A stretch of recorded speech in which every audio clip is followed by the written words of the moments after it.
What's up guys, Artem MMA Analysis here, going to be talking about UFC Fight Night Kattar versus Emmett. Apologies for my video yesterday, I had a lot of video problems, it was only 480p, it was freezing for like most of the video as well, and even then the audio was pretty bad. But yeah, I recorded that when I was quite unwell, and unfortunately it happened to also be the one which my laptop decided to not work, so hopefully this video is in 1080p. Hopefully this video is not frozen like my last one was. As always, bet US though, 125% sign up bonus using my link below in the description. And let's get into this card, man. I believe that there's going to be a crowd in attendance as well, so should be a very exciting fight night in my opinion. So the first fight that we're looking at is Phil Hawes versus Nguyen. Somewhat of a funny fight in a way because Phil Hawes is going to be 6 foot tall. Nguyen's only 5'6". For some reason, someone said that Nguyen weighed in at 195 for a 185 fight in his last one, but that's just not true. That was a catchweight fight against Antonio Arroyo. But before that, though, he was 1-2 in the UFC. He's got that weird win, not really a weird win, but a win over in a weird card in the Tito Ortiz versus Chuck Liddell, I believe, 3.5 years ago. I believe that was where he got the win. But anyway, since then, he's also Dana White's Contender Series guy. No, not Dana White's Contender Series guy. What an idiot. He's Daniel Cormier's boy. He's Daniel Cormier's prospect. Daniel Cormier's built up Tyronne to be a good MMA fighter. He's made it to the UFC. But Phil Hawes is a power puncher, really. He's also got somewhat wrestling himself. Probably not as good pure wrestling as Tyronne. To be fair, but I do think that Phil Hawes is going to knock Tyronne out. His size advantage is too much, man. Like, if you think about it, Tyronne's so small, and Phil Hawes is so much bigger. I can see Phil Hawes knocking this guy out. Knocking him out probably in the first or the second round. I'm going to go Phil Hawes by KO. And the next one, we've got Dalcaus versus Roman Dolidze, and I can't take this one. Oh, I can't take this one seriously, man, because Roman Dolidze, he's probably one of the most memeable fighters. I don't know, he's not even like that memeable, but he's still so memeable, you know what I mean? Because he beat Laureano Staropoli in that really boring performance that no one really cares about whatsoever, but people started calling them GOAT after that. And what makes it so much worse is he ruined JP Bays and Cheyenne Bays' marriage because Cheyenne Bays was cheating on JP with Roman Dolidze, and now Cheyenne Vlismas has run off to Roman Dolidze, and as this guy said, is hiding in his basement in Georgia. So I can't take this breakdown seriously. I'm sorry. It's just that Roman Dolidze is so memeable, man. Like, he, from on top of his really boring performance over Laureano Staropoli, and the fact that he ruined the marriage, like, oh, Roman Dolidze, man, he's a jack of all trades. He does everything. But Dalcaus' last fight, I think, was somewhat of a catchweight fight. I think it was somewhat short notice. He beat Jamie Pickett.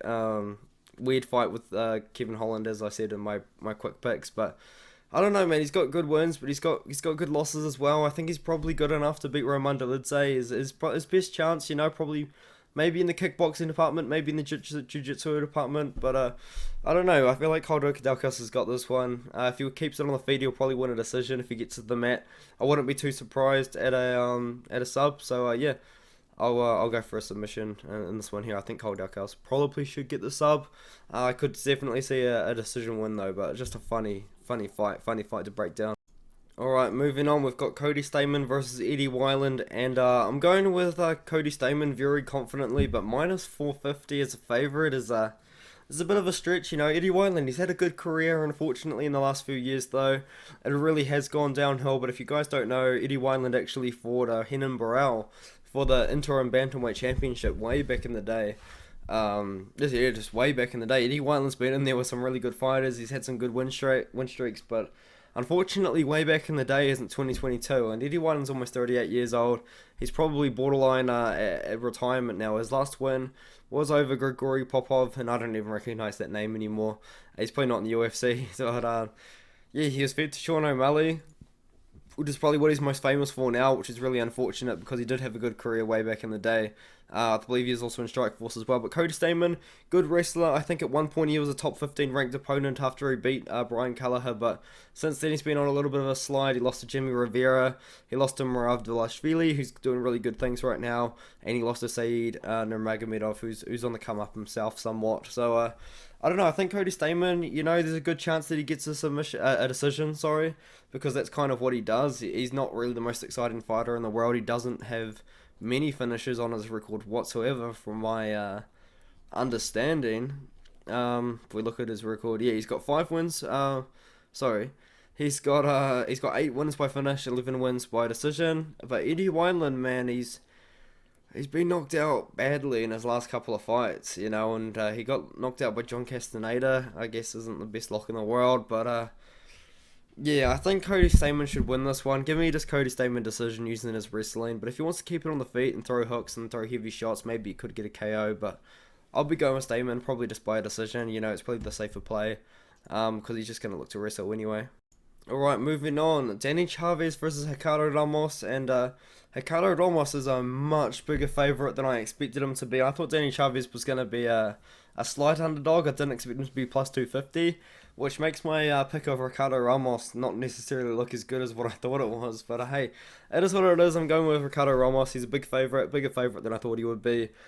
He is MMA Experts boy. MMA Experts was pretty high on this guy in his breakdown, and fair enough. I mean, he's got really good jiu-jitsu. That's kind of what I know him for, is his ground game. But even then, his striking's not too bad. But I would say it's his jiu-jitsu that's his best kind of asset. Danny Jarvis, though, he's a bit of a savage. He's probably more of a brawler. He likes to throw hooks. He likes to throw the boxing. He's got wrestling as well. He does have wrestling to lean on. Maybe he could defend a couple of takedowns from Ramos, who probably will be looking to get the fight to the ground. But I mean, Ramos, he lost his Takugov about 6 months ago. Before that, he did beat Bill Algeo. Bill Algeo, I think, recently got a pretty big win on his record. But I don't know. I think Ricardo Ramos probably should be looking to get a submission in this one here. Danny Jarvis. I was going to say, no, I was going to say maybe he fought Johnny Newsom, but no, it was only Ricardo Ramos who beat Johnny Newsom. I thought maybe they had a common opponent there, but they don't. I'm an idiot, but he went to draw with Kaikamaka III, and Kaikamaka's not in the UFC anymore, but he's doing things in Bellator, so I guess not too bad. But yeah, give me Ramos. Probably, I'm going to go Ramos submission. I'm going to throw it out there. Ramos should probably sub this guy, especially as such a big favourite as well. I think he should be able to get the submission with his jiu-jitsu. Alright, moving on, we've got Gloria Paula versus Maria Oliveira. I forgot to say in the intro of this video that I'm very self-aware that I am picking a lot of favourites on this card. I picked with the picks before the odds come out, but yeah, there's a lot of favourite picks on this card. I'm sorry, I can't really help it. I don't make picks due to the odds, but I'm going with Gloria Paula. I think minus 260 is a little bit too wide, but Maria Oliveira, from my understanding, only had a couple of fights in the UFC. One fight in the UFC, lost to Tabitha Ritchie. All of her wins, though, in her last 4 years go over girls that are making a debut in a losing record. So, you can't trust that, man. You know what I mean? Gloria Paula, bad record, 6-4 to be fair, but looks really good on the feet, really good striking defense. Looks really good on the feet in general against Diana Balbita. She's got good striking, and I think she probably will just keep the fight on the feet. She's training out of shoot box according to Tapology. So if that's still the case, then it's pretty cool, because those guys, they're trained pretty hard. They've got a really aggressive style as well. I think DePaula just going to keep the fight on the feet and win a decision, to be fair. I think it's a pretty confident pick. Fight definitely goes the distance. Gloria DePaula decision. Should get the win, really. Maria Oliveira, she loses. She's probably knocking on the door of potentially getting cut from the UFC, but I mean, it's women's MMA. They keep these girls around on like 5-6 fight losing streaks, so I don't think she should be too scared at the moment. But Gloria DePaula, man, definitely should get the win. And now moving on, we've got a women's prospect fight, I guess you could say, in the 125-pound division at flyweight, and Jasmine Jasudavicius is the pick. I think I picked her to win on Dana White's Contender Series over Julia Pilastri. I'm like 95% sure I picked her to beat Julia Pilastri. And she also beat Kay Hansen as well in her UFC debut. Her one loss is to Elise Reed by split decision, who's in the UFC right now, and that's somewhat debatable, really.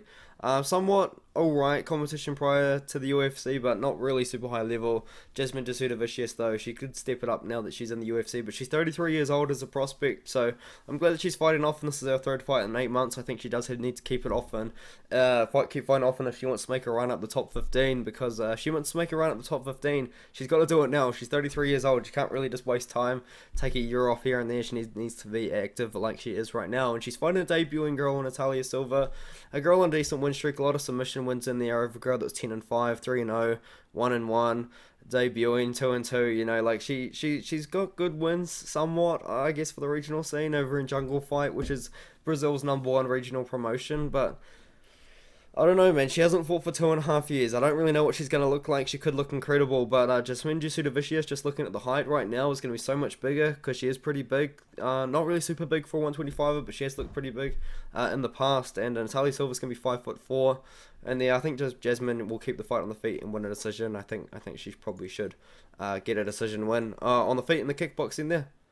Alright, moving up the card, we've got Jeremiah Wells versus Court McGee, and this is my first underdog pick of the card. I think I've only got a couple of underdog picks on the card, which I am quite self-aware of. But as I said, man, I don't pick for odds. I pick for picks. And Court McGee's my underdog pick of the card. He's very close to even money right now. I think he's like plus 108 on some sports books. So maybe the line will flip and this will even be a favourite pick. But it is what it is. I'm still going to ride with Court McGee. I think he's going to get the job done. I picked Jeremiah Wells originally, but now my pick has flipped. I kind of thought about it a little bit more. Both guys are old. Jeremiah Wells is only 36 years old himself. Court McGee is about 37 and a half, but he's got so much more UFC experience, so much more experience in general as well. And Wells is going to look to take his head off. Wells is going to be throwing bombs. They're going to be looking to get the KOs. And Court McGee's only been finished once in his entire career, from my understanding, and he's fought some pretty good guys. He made the distance with Carlos Condit. He beat Claudio Silva, who's an older guy. He beat Ramiz Brahimaj, who's a young up-and-coming submission artist, and made Ramiz Brahimaj look kind of bad. He out-cardioed him, showed really good cardio. Jeremiah Wells, I feel like he's going to gas himself out in the first round, maybe first and a half rounds, like one or two rounds, he's going to gas, and Court McGee's going to start to take over from there. So Jeremiah Wells, I think, is going to be throwing bombs in the first. I think he's probably going to win the first, but Court McGee over time is going to start taking him down, wearing him out, and winning the decision that way. So yeah, give me Court McGee by decision in this one here. I think that he should get the job done as the dog. I think Wells is going to be throwing bombs. He's going to be really looking to take the head off Court McGee, and I think he's going to slow down. I think he's going to gas out over time. But if someone's able to finish Court McGee at this point in his career, Jeremiah Wells is probably one of those guys. So maybe he could get a finish over McGee. But McGee's a tough guy, man. He goes the distance with a lot of really good guys. The Diego Lima loss really isn't a good look, but hey, it was 3 years ago, so I guess he's made somewhat improvement since then. So hey, I'll be going with Court McGee. Alright, I just recorded this, Adrian Yanez versus Tony Kelly, and it turns out it wasn't recording, so that's awkward. But yeah, pretty much what I said was Adrian Yanez has got really good boxing, really close fight with David Grant in his last one, somewhat competitive fight with Randy Costa as well. Costa was having some success in their fight. And Tony Kelly, man, he ran through Randy Costa in his last fight. He looked really good in his last fight, to be fair, and Tony Kelly's just a weird dude. To be honest, he said that thing in Andrea Lee's corner, and he's also Andrea Lee's boyfriend, and Andrea Lee has a type, you know what I mean? So that's probably the kind of person that, that Andrea Lee would hang out with. So, I'm going to leave it there. But anyway, I think Adrian Yanez, he could be the first person to finish Tony Kelly. Tony Kelly's pretty durable, Split decision loss to Kevin Aguilar. Decision loss to Kai Kamaka III, who is an underrated fighter in my opinion. But yeah, apart from that, Tony Kelly's pretty good. Like he beat Ali Akwasi, looks really good against Randy Costa. Better than Adrian Yanez did. I guess there's an argument to be made there, but I think Yanez is probably going to find the KO. I feel like there's a good chance that he does box out Kelly's face in for 3 rounds and gets a decision win. But I think Yanez should find the KO. I think Yanez is going to get it done here. Moving up the card, we've got Julian Marquez versus Gregory Rodriguez, and hey, I'm seeing quite a few underdog picks on the Julian Marquez side, and I respect it, man. I do respect the underdog pick on Marquez. But I'm gonna be going with Gregory Rodriguez. I like Gregory. You know, he's actually younger than I thought he was. I thought Gregory was quite a bit older, but he's actually only about 30 and a half years old, and he's a good prospect. You know, he knocked out where is it, Josh Fremd in the first round to get a UFC contract, and that's aged pretty well because now Josh Fremd is in the UFC himself. And he beat Dusko Todorovic by a decision. He also knocked out Julian Park by TKO. And then he had a pretty intense fight or competitive fight with Artem Petrosian in his last one. But Julian Marquez, you know, is the guy that takes a lot of time off in between fights. You know, his last fight was over a year ago, which actually surprises me. I thought it was actually a lot more recent. But he submitted Sam Alvey, so good for him, I guess. And then before that, he took only a couple of months off. Beat Marco Patolo. He didn't actually look incredible in that fight, to be fair. And before that, you know, he took about 2 years off, 2.5 years off, lost the decision to Alessio Di Chirico. You know, like, this guy just hasn't fought very often. He's fought 5 times in 5 years. Gregory Rodriguez has fought 5 times in 1 year and 1 month. I think his activeness is somewhat underrated. I do like the fact that he fights often. And I do think he's a really good prospect as well. I think he's got the better stand-up. He's also got jiu-jitsu in his pocket as well, if he really wants to use it. Because Marquez, I feel like, is a guy that throws bombs and then gets the sub after he's landed a couple of big shots. But I think the better striking is definitely on the Rodriguez side. I think he's just a little bit better of a striker. So I will be going with him. Fight doesn't go the distance is probably a pretty good play, but I'm gonna go with Rodriguez for like a round 3 finish. After Marquez gasses out pretty bad, or a decision. I think that he should win this one. Moving on, Damir Ismagulov versus Graham Kutalaze. This is a really long card, man. And once again, like, it's such a tough one because I really respect the underdog pick in Graham Kutalaze, because Graham Kutalaze is a really good fighter, but I like Damir Ismagulov, man. I just wish he fought more often. I feel like both of these guys should fight more often, you know? Graham Kutalaze's fought 5 times in 4 years. Damir Ismagulov's fought 5 times in 4 years. Just guys that should fight more often, because Damir Ismagulov, in fact, there's probably an argument to be made for Graham as well. They'll both be knocking on the door of the top 15 if they fought more often, you know? I feel like Damir Ismagulov is probably a top 15 fighter as it is. You know, he's got such a crazy record, but I don't really... records are for DJs, you know what I mean? But the record is insane, 23-1. He beat Rafael Alves in his last one, which is a lot less of a impressive win, in my opinion, than Graham Kutalaze's split decision win. I mean, hey, there's an argument either way. Mateus Gamrot wasn't happy with the decision at all, but... It is what it is, you know. That's the only UFC fight we've got from Graham. Damir Ismagulov's fought 4 times in the UFC and won all 4 times. Good win over Joel Alvarez and Thiago Moises in there, to be fair. I like Damir Ismagulov. He's going to be looking for the takedown. Sorry, guys, if you don't know, I am actually still sick. Yeah, anyway, Graham Kutalaze wants to fight on the feet, pretty much. Damir Ismagulov probably wants to use the wrestling and get the fight on the ground. And hey, I will be going with the wrestler and Damir Ismagulov, but Kutalaze's got really good takedown defense. I would not be super surprised if we see Kutalaze win this one, but I'm gonna be siding with Ismagulov to get this one done. I think he probably should win, to be fair. Alright, now moving on, we've got Joaquin Buckley versus Albert Derived, and I feel like no matter what side you pick, if you pick Derived or you pick Buckley, either way, no matter who wins, you're probably going to look a little bit silly. You know, like if I picked Derived and Buckley won, I'd look dumb. If I picked Buckley and Derived won, I'd probably look dumb. Because I think if Buckley wins, he's going to win by KO, and I think if Derived wins, he's probably going to win by a dominant wrestling performance and probably a submission. But yeah, I'm going to be going with Derived. It's a tough one, though, because Joaquin Buckley, he struggled somewhat in the exchanges in the wrestling with Abdulrazak Al-Hassan, who's nowhere near as good of a wrestler than a Derived. But Derived did not like it at all when he got hit by Roman Kopylov, who's a lot less of a power puncher, who's probably a worse striker in general than Buckley. So, what do, you know? Like, both guys definitely have a weakness in each other's strengths, but... I think both guys are also somewhat a little bit overrated. I feel like maybe more so on the Buckley side, which is probably why I am picking Derived. But Derived, man, he came off a huge layoff, 3-year layoff to beat Kaya Bittencourt in the last one, and then he beat Roman Kopylov by decision. He's probably still a guy that the UFC are going to hype up a little bit as like a Russian prospect, but he is 33 years old. He's quite old. Joaquin Buckley's a much younger guy, but he's still living off the hype of the Impa Kasanganay fight. You know, he's trying to stay relevant, like bringing that tactical guy in to his last UFC fight. Like he's just doing things to try and stay relevant. And I think now we just need to start paving his way in the UFC. You know what I mean? That makes no sense at all, but that's kind of what I'm thinking. But I think that Buckley, you know, he doesn't have the best gas tank in the world. Maybe that was because he had a weight cut, that he cut a little bit more weight than he needed to in his last fight, but he didn't look super great. In the last one, it was the battle of the gas tanks. Abdulrazak Al-Hassan has a bad gas tank.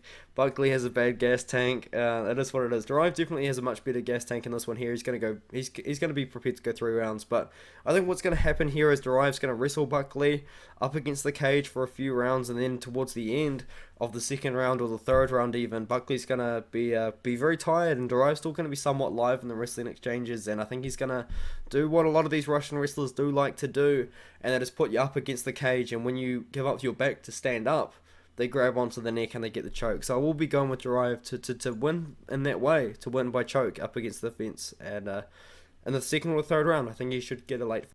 Alright, now moving on, Tim Means versus Kevin Holland, and I like Kevin Holland in this matchup, and if he actually is minus 240, minus 250, I kind of like him as a parlay piece, low-key. You know, he's so much longer than Tim Means. He's got a 6-inch reach advantage. He's also just a little bit taller as well. He's got good jiu-jitsu. He's got that black belt, which is somewhat memed a little bit. But yeah, Kevin Holland does have somewhat good jiu-jitsu himself if he does need to use it. But Tim Means, he's found himself on a nice little win streak here over Laureano Staropoli, who's not in the UFC anymore. Mike Perry, who's fighting MVP in bare knuckle boxing. I feel like that's insane. I cannot wait to watch that fight. And also beat Nicholas Dalby as well. But yeah, you know what? Like, this is a pretty exciting matchup. But I think there's somewhat of an argument that stylistically, this is actually a better matchup for Kevin Holland than his fight against Alex Oliveira was. Alex Oliveira, you know, he won that fight at 170 over Alex Oliveira, who's on a really big losing streak, or like 4-fight losing streak, 3-fight losing streak. And Oliveira had his moments in that one, you know what I mean? But Kevin Holland, he had a really good run a couple of years ago. I think it was in 2020 now, in the middleweight division, and he made it all the way up to the very high ranks. You know, he's been in there with Derek Brunson. He could have been a title challenger if he beat Jared Cannonier. He's been in there with Marvin Toure, who did challenge for the title after he beat Kevin Holland, you know, and then he had that weird fight with Cole Dalcaus, and now he's at 170. I think he's got a good chance at 170 to build his way up, and you know what, they're building him up outside of the top 15, which I like, and I think he's definitely going to be able to beat these guys. I think Kevin Holland should win. KO is probably on the cards as well. I think it's probably somewhat likely, actually. I think we could see a KO over Tim Means, but Tim Means not an easy guy to get out of there, you know what I mean? Like, the last guy that beat him was Daniel Rodriguez, who I believe is in the top 15, and if not, he's borderline top 15 fighter. And now moving on, Donald Cerrone versus Joe Lozon, and I was picking Joey Lozon to win when they were meant to fight in UFC 274, and I'm still picking Joey Lozon to win. And it kind of all comes down just to the fact that I think that the guy that is more done, unfortunately, is Donald Cerrone. He's older. He's 39 years old. In the last 2 years, Donald Cerrone's taken so much more damage than Joe Lozon has, you know. In the last 2 years, he lost to Anthony Pettis. I guess 2.5 years ago, he lost to Conor McGregor. Lost to Miko Price, and that is a decision, which is somewhat weird. And then he got knocked out pretty early on as the first round against Alex Morono. And Alex Morono took that fight in like 5 days' notice, you know. Like, it's not the best look. And you know who's taken absolutely no damage in 2 years? Joe Lozon, because he hasn't fought. And I feel like maybe in this sort of situation, it's actually going to benefit him a little bit more, because I think that Donald Cerrone's just been in there and he's been getting hurt and he's been taking damage, and Joe Lozon just hasn't. You know, he's been working on some sort of tech business, I think, because that's what Joe Lozon's into outside of MMA, so good for him. But Joe Lozon's had such a legendary career, underrated career in my opinion, so is Donald Cerrone, to be fair, but I feel like the guy that's just had the most underrated career out of these two is Joe Lozon. You know, he beat the guy that coached the opposite team on The Ultimate Fighter before coming as The Ultimate Fighter. He beat Jens Pulver and then went on The Ultimate Fighter after that. I feel like that's just such an underrated moment in his career, you know what I mean? Like, that's absolutely insanity. So yeah, I will point that out. But yeah, I think Joe Lozon, mainly for the reason he's taken no damage recently. Also, if you watch his fight against Jonathan Pierce, he looked so good on the feet. Down on Cerrone, though, on the other hand, you know, like, he just doesn't look like he takes the shots the same. He shelled up a little bit against Alex Morono after getting hurt. And you know what? Alex Morono does hit hard. Probably not as hard as Joey Lozon does on the feet, but yeah, I think Joey Lozon is just going to get the finish, you know. A lot of people are picking decision for Cerrone. I've seen that on YouTube as well, some other YouTubers picking that, but I'm going Joey Lozon by KO, you know. I just can't forget that fight against Jonathan Pearce where he had such a good moment. He looked so good, and that win has aged very well because Jonathan Pearce has already got a couple of wins in the UFC since then. So yeah, I think that Joe Lozon should win this one here. And Donald Cerrone, you know, I feel like recently he's getting so nervous for fights. You know, he's fighting for his son now, and I don't know, like, he's getting so emotional. It's so many factors, I feel like, in this fight that could go either way, you know. Like, Donald Cerrone's been more active. Joe Lozon hasn't been active at all. Like, he hasn't really been fighting. I don't know if he's been training the same now that he's working on his business. You know, like, stuff like this, you know, it's a tough one. But I think Joe Lozon definitely should win this fight. I don't know. I think Joe Lozon's going to win. I've been picking him the whole time, so let's go Joe Lozon. Now, moving on to the main event, this is such a long card, and I'm going to be going Calvin Kattar to win this one. Josh Emmett, you know, started off as a wrestler, fell in love with the kickboxing, and I feel like he has fallen in love with the kickboxing. And I think we're going to see a stand-up fight all 5 rounds, and Calvin Kattar's the pick, mainly because he's been 5 rounds before. I feel like he's probably going to be more prepared to go 5 rounds, because I do believe that this fight definitely does go into the championship rounds. I do think it does go into round 4 and 5. I think it probably even goes the distance as well. Calvin Kattar will probably win a decision. And yeah, that's kind of my pick mainly. Like, Josh Emmett, he just throws so much power into his strikes. He leaves himself very wide open. I feel like maybe a striker like Calvin Kattar, a good boxer, and Calvin Kattar should be able to expose that and just land good counter shots, good just good shots in general when he finds the openings, you know. But Josh Emmett is a good fighter. Maybe he will lean into his wrestling a little bit to get the victory if stand up doesn't work out in the first couple of rounds, but even then, if Calvin Kattar is also very well rounded in the wrestling too, he's got wrestling himself, so he could wrestle as well. But you know what? Like, everyone kind of counted out, including myself. I will admit I counted out Calvin Kattar big time against Giga Chikadze. I wish I didn't pick Giga Chikadze in hindsight because he's kind of a dick. But like, yeah, Calvin Kattar, everyone goes on about how he's so tough, he's so strong for lasting 5 rounds with Holloway. And hey, people, I can see the dislikes coming in right now, but people go on about that, but Holloway, he does that to everyone, you know what I mean? Everyone goes to decision with Holloway, because Holloway's just a decision fighter, he's a point fighter. He doesn't hit that hard, and it's just been shown so many times, in so many fights, I'm sorry, but Holloway does not hit as hard as what everyone thinks he does. Like, he went 5 rounds with Frankie Edgar in 2019, and Edgar is done. Edgar is done at that point.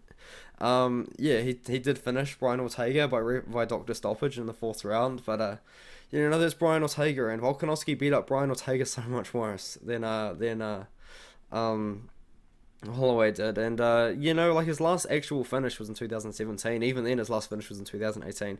Like, this guy, he doesn't hit that hard. He throws with so much volume, but he doesn't hit that hard. So I don't see the hype around, oh my god, Calvin Kattar's got such a good chin. It's like, no, Holloway just doesn't hit that hard, and that's just the truth of it.